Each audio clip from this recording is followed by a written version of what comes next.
오늘 우리에게 주시는 하나님의 말씀은 로마서 12장입니다. 9절에서 14절. 사랑에는 거짓이 없나니 악을 미워하고 선에 속하라.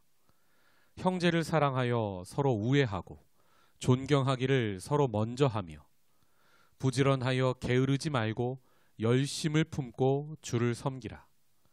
소망 중에 즐거워하며 환난 중에 참으며 기도에 항상 힘쓰며 성도들의 쓸 것을 공급하며 손 대접하기를 힘쓰라. 너희를 박해하는 자를 축복하라. 축복하고 저주하지 말라. 아멘.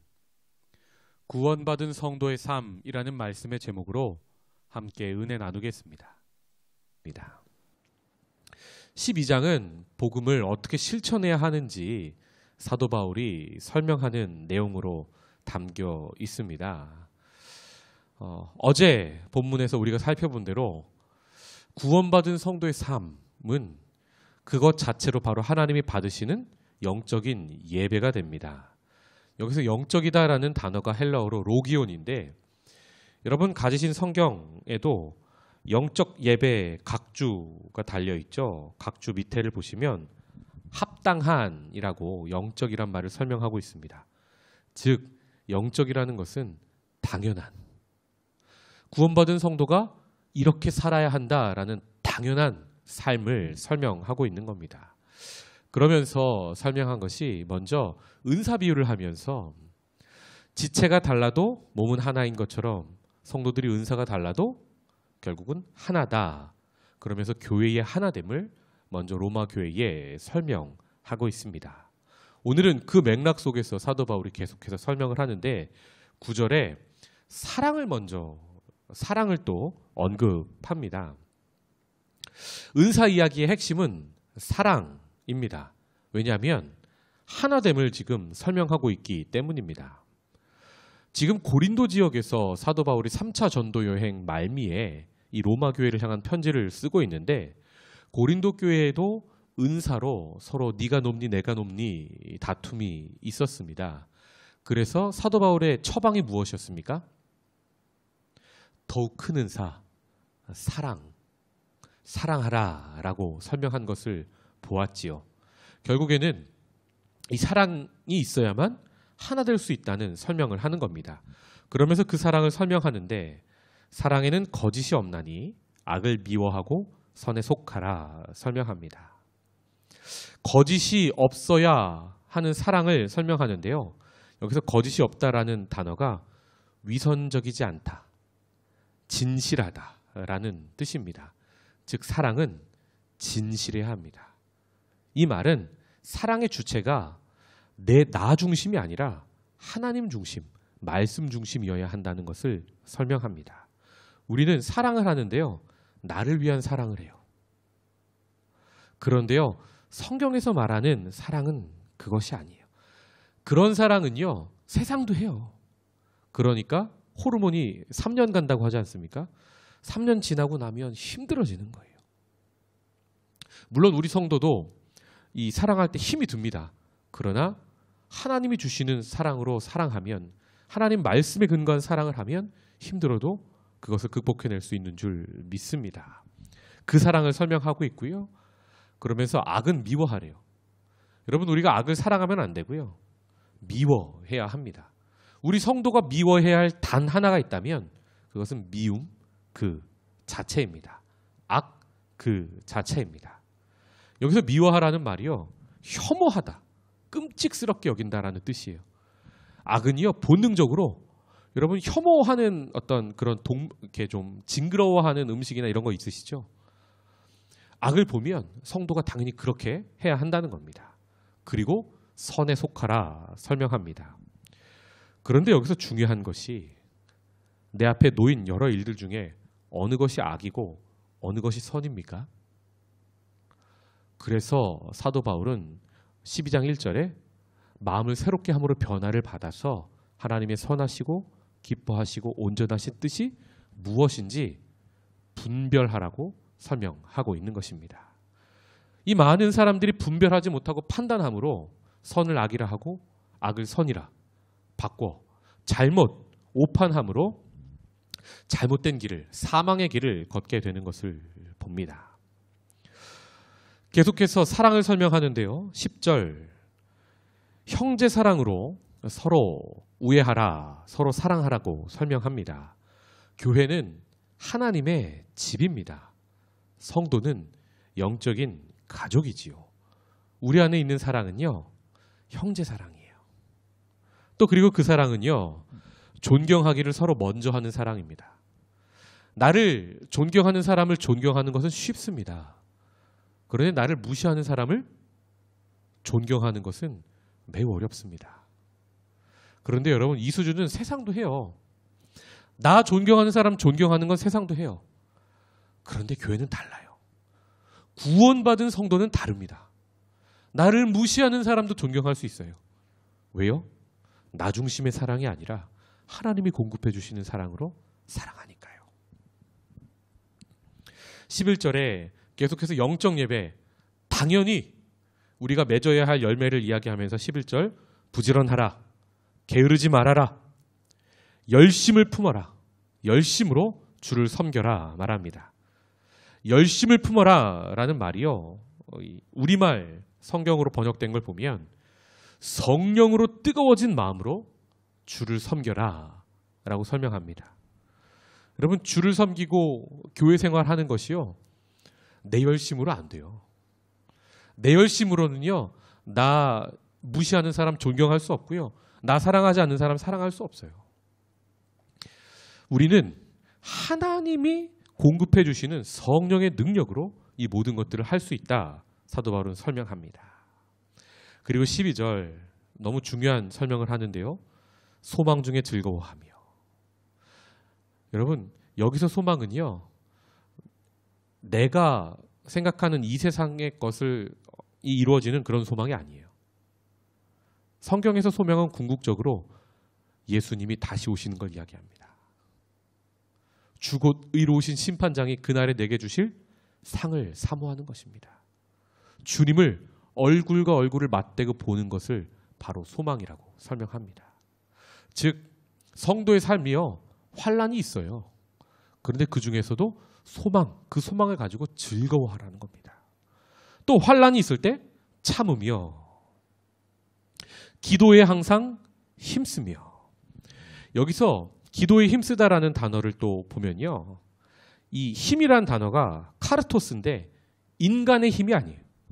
위로부터 공급해 주시는 능력을 이야기해요.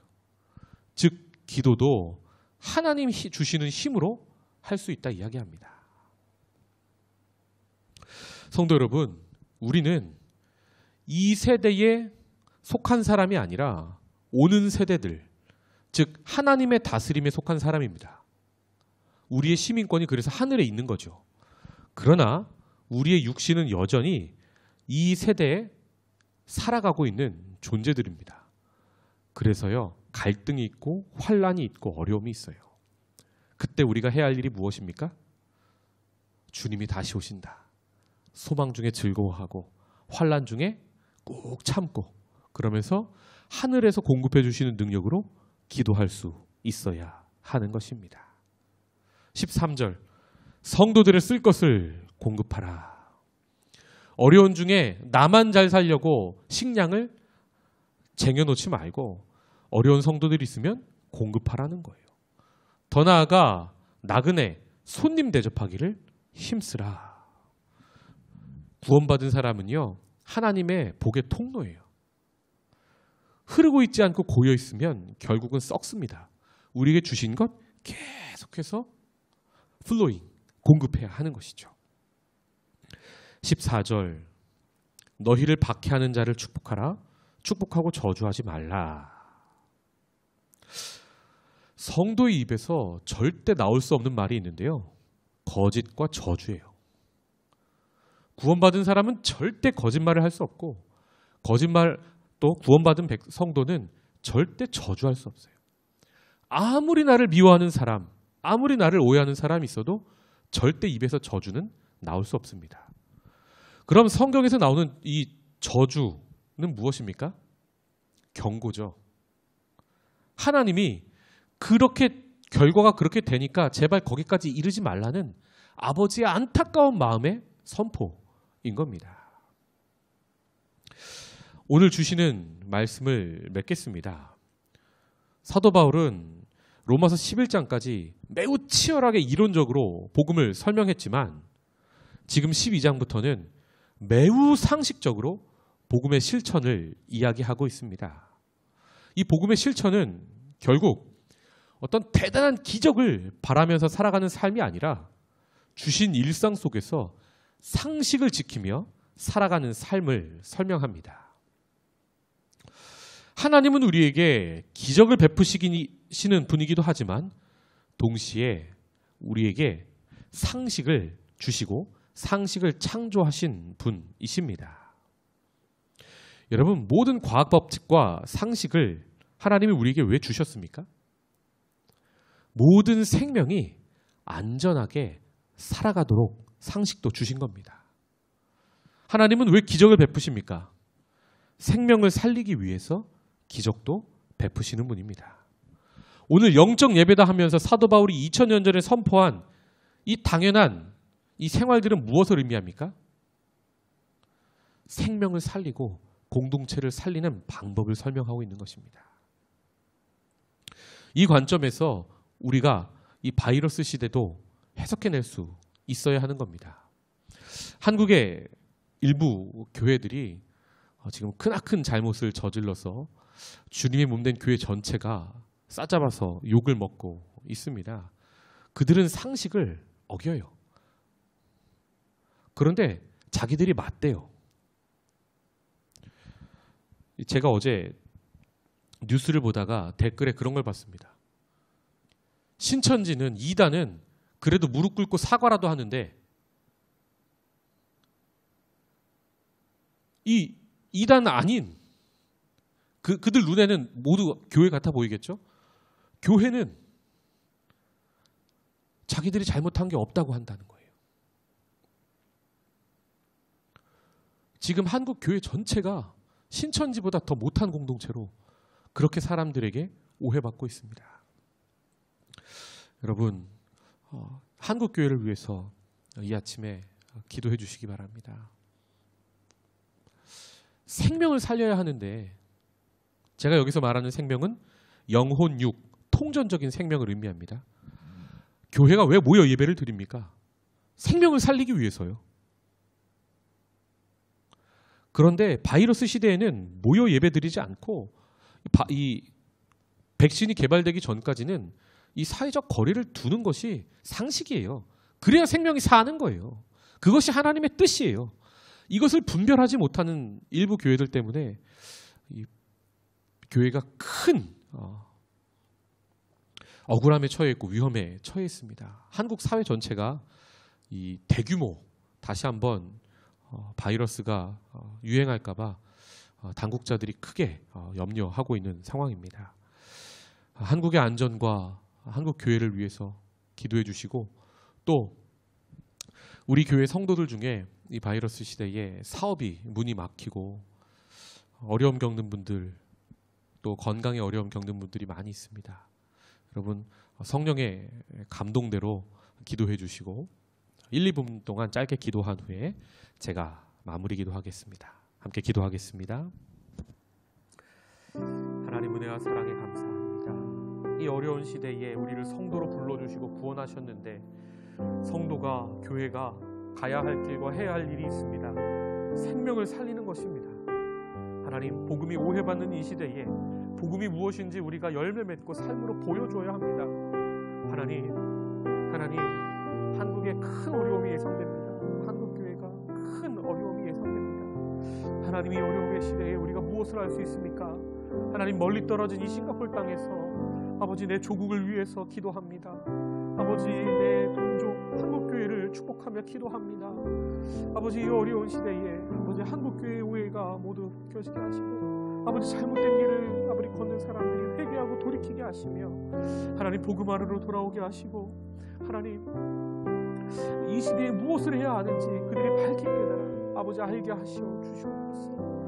하나님 소경이 소경을 인도하면 어찌 구덩이를 피할 수 있겠습니까?